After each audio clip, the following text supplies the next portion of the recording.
You know, I just had some great commentary.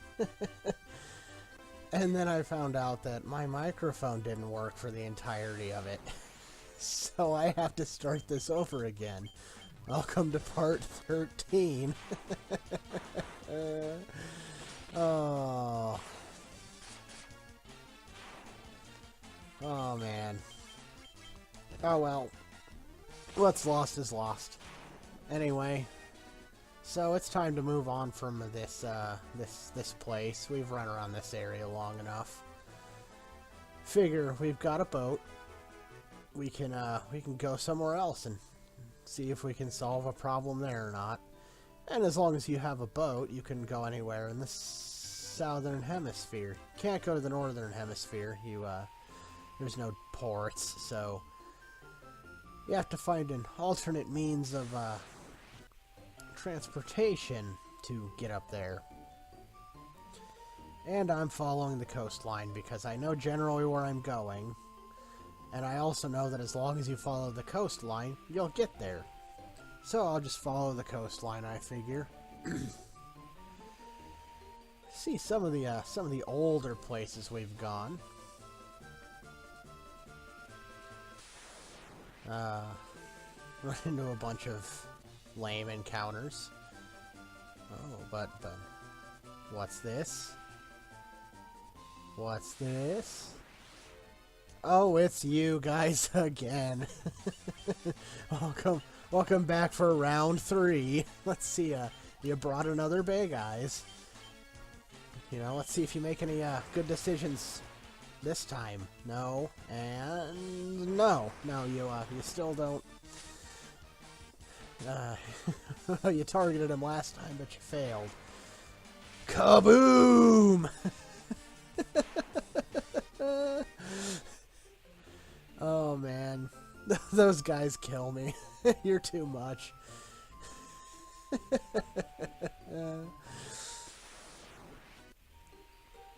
Oh, but this area seems to be have a lot of rivers surrounding it. You know, some pretty adverse terrain. Be hard to get around on foot. Around here, you can't just cross a river. And there's wild hill gigas in this area also, you know, as you just saw. And I might be wrong. I don't know if I am or not, but I think gigas is supposed to be giant. Or it's like Japanese for giant or something. I'm not sure. All I know is that it's a hill gigas. There are also fire gigas and ice gigas. Hill, fire, and ice giants are all types of giants from Dungeons and Dragons. And so that's what's making me think that means giant. I could be wrong, I could be looking too deep into it, but this game seems to draw a lot of inspiration from Dungeons and Dragons, actually. It's kind of interesting. Because you have these various types of gigases, and you had dark elves, and you know, the king of the Dark Elves was Astos. And there's other things, some that I'm going to run into here shortly. There's been other things that I've noticed and can't recall right now. Yeah, this game seems to take some inspiration from Dungeons & Dragons, and why I think that is right here. These are Ankhegs. That is a monster I know of from Dungeons & Dragons, but nowhere else. Like, I could be wrong, it could be a thing from some mythology somewhere. It's nothing I know, though, so there's other examples of things that I think this game takes influence from D&D over, but that's just neat in my opinion. And I waste time casting Fire because I think it'll be enough, and it really technically isn't. It's gonna kill the one that was hit by Mary Sue. But I would have been better served just attacking with my top 3 guys. It doesn't really matter, I'm close to town anyway. The town won't fix that poison, that'll stick with you no matter what until you cure it, so... And here's our destination, Crescent Lake. And the innkeeper here is charging 200 gil per night. 200 gil. You know, I remind you that we are in the middle of nowhere. And she's charging prices as if though this place is frequently visited. Although, you know, it could be the fact that it's never visited and she really needs to pay rent. But still, Warriors of Light, we are all going to die if I fail. I'm not going to let that go. It'd be one thing if nobody knew about it, but, you know, they all believe in the prophecy. They all believe we are the Warriors of Light here to save them.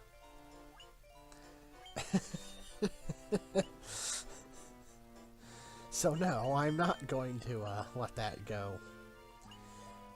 I will, though, because I'm forced to, purchase their things.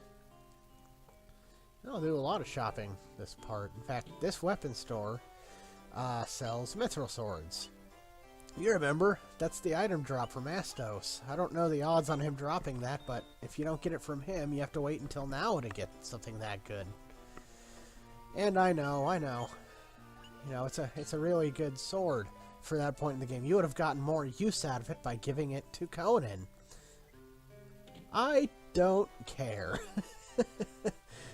He's using an axe. If he's not using an axe, he's just going to use the filler magic swords between the axes because I'm not going to shuffle equipment around. Level 6 magic is available here. I wasn't quite the level needed to buy it. You need to be level 26 with white and black mages. And red mages at this point get kind of complicated. We're going to need to upgrade our classes for red mage to be able to learn level 6 magic. And even then, you're essentially stuck with the same 3 spells from here through level 8. You can't learn very much at this point. I did tell you. He's gonna suffer the later level magic for what he gets to do. But it's no big deal. I don't feel like anything I can't buy is uber necessary for him to have. And earlier I was checking my experience totals to see where I was at because I was contemplating grinding just to level 26, you know, one more level to get the white magic. And I figured I do. I do. I'm close enough that I'll grind to level 26 and get that. Because level 6 white magic is not bad. It's gonna save us. Well, it's gonna let us cast Protect again is what it's gonna do. Because now that I have other things to do, I don't want to cast single target stuff anymore. Haste being the only exception. Temper being the only other exception. Because those are single target only. There's no Hastera, and there's no... Well, there is an upgraded version of Temper, but it doesn't target all people. It adds more strength and an accuracy boost as well. We'll be seeing that. And here he is, the man we've been hearing about, Lucan. A man whose words swayed nations into realizing that we were going to come. And he doesn't even bother really saying anything to us at all. What a guy, that Lucan. You know, we're only helping to save the world, and he's really busy huffing his own farts.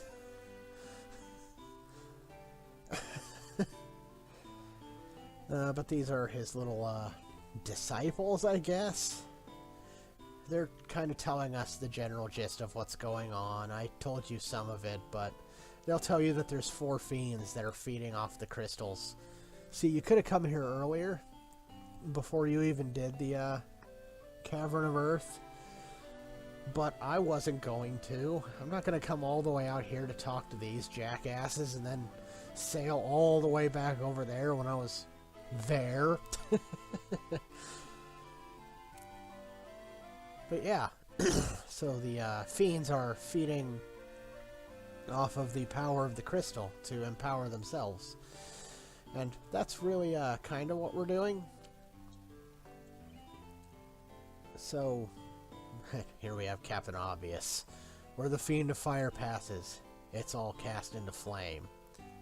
I hope so, sir. Oh, and there's this guy. When we complete our task and save the 4 crystals, only then will they tell us what's really going on. Why? Just tell us. We're here, now. You're only causing us to have to come back here later for no reason at all. It's not like anything you tell us is going to have any bearing on what we're doing. It's not like knowing anything further is going to hinder our quest. But I like this guy. This guy's cool. He's not going to tell us anything pretentious or stupid or obvious. He's just going to tell us that, hey, you know, the Fire Fiend noticed what you did over there, and we need you to take care of that next. So, here's a canoe. I'm going to help you. Here's a canoe. For free. Go take care of that. And so we will. And players who know this game are probably going to get irked with me, but, well, there's something I could do now that I'm not going to do now. And that's upgrade my classes to the next level. And it matters to a degree, because when you level up, that's your gain. Like, the game isn't keeping in mind your various level ups, and when you change class, you gain new features from that class, or whatnot. You don't gain the benefits of that class then. But rather, once you gain the class and level up, that's when you start getting those benefits. So in the long run, it's good to go and get that taken care of right now. But I don't care. I'm just going to go right there and say fi on that and do that when I get around to it. Oh, crocodile. Ow! Jeez! Oh, man. Crocodiles are rough. And actually, this entire river's rough. Because when I get to the entrance of Mount Gulg, I realized I was like 4 levels behind my practice file. So I decided to grind on the river, and that's the last time I grind in this game. This... Just to level 4 at the beginning, twice for money, once to get 6th level spells, and then again immediately afterwards because I felt inferior to myself. Oh man, but this river will kick your ass because this is where I did that grinding. But this confuse should help, right? Kind of. I didn't get what I was really targeting, and one of the Hydras immediately overcomes it. But I at least took one of them out of the fight, and Hydras are no joke either. So, and I didn't run into them now. I don't even remember if I run into them on screen later, but there's stuff like piranhas, and the next level of piranha, and the next level of crocodile, which is albino crocodiles, all here on this river. And they really kick your ass. Like, but, well, it's no big deal. I just grind to level 30 off screen, and we're approaching that point now. So I'll see you later after that, and we will press on into Mount Gulg. Alright, bye.